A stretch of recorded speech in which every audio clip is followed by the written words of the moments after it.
Welcome back, coin collectors and history lovers. Today, we're exploring the 1989 Jefferson nickel, specifically one struck at the Philadelphia Mint, identified by the small p mint mark. At first glance, this coin may seem like just another nickel from everyday change, but like all US coins, it has a story, a design, and a history worth sharing. Let's take a closer look at what makes the 1989 P Jefferson nickel interesting. The Jefferson nickel series began in 1938, replacing the Buffalo nickel. The design was created by sculptor Felix Schlag, and it has been a staple of American pocket change for decades. By 1989, the design had already been in circulation for over 50 years, making it one of the longest-running designs in US coinage history before it was later updated in the 2000s. On the obverse side of the coin, we see the familiar portrait of Thomas Jefferson, the third President of the United States and author of the Declaration of Independence. Schlag's portrait shows Jefferson facing left, with the word liberty and the motto "In God We Trust" inscribed around him. Below his image is the date, 1989, and right beside it, you'll spot the P mint mark, showing it was struck at the Philadelphia Mint. Flipping the coin over, the reverse features an image of Monticello, Jefferson's famous Virginia home.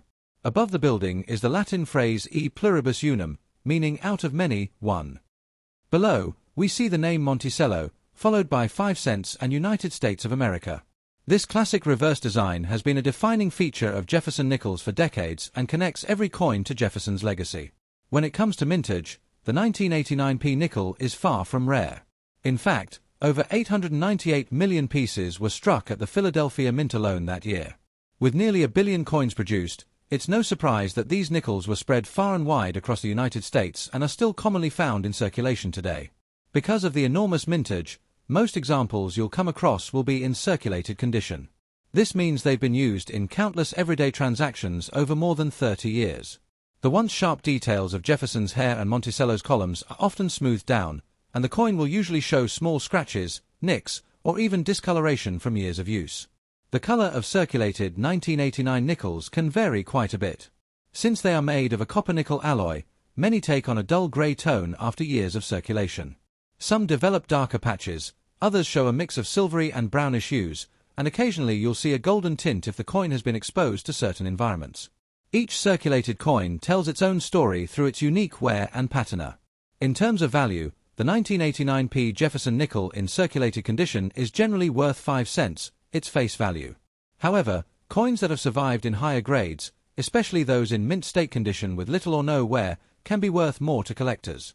Brilliant uncirculated examples may fetch around $1 or $2, and exceptionally high-grade pieces certified by grading services can go for higher prices.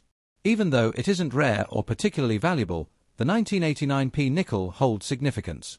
It represents an era before major design changes came to the Jefferson nickel in 2004, when new reverse designs were introduced as part of the Westward Journey series. For collectors, it's also a reminder of how many coins from the 1980s remain a part of our daily lives, bridging the past and present in pocket change. So, while the 1989 Jefferson nickel with the P mint mark in circulated condition may not be a treasure in terms of dollar value, it's still a fascinating piece of US history. Every coin carries with it the story of America's economy, its people, and its traditions. Next time you spot one of these nickels in your change, take a moment to appreciate the journey it's been on. Thanks for watching, and don't forget to like, subscribe, and hit the notification bell for more coin collecting stories and discoveries.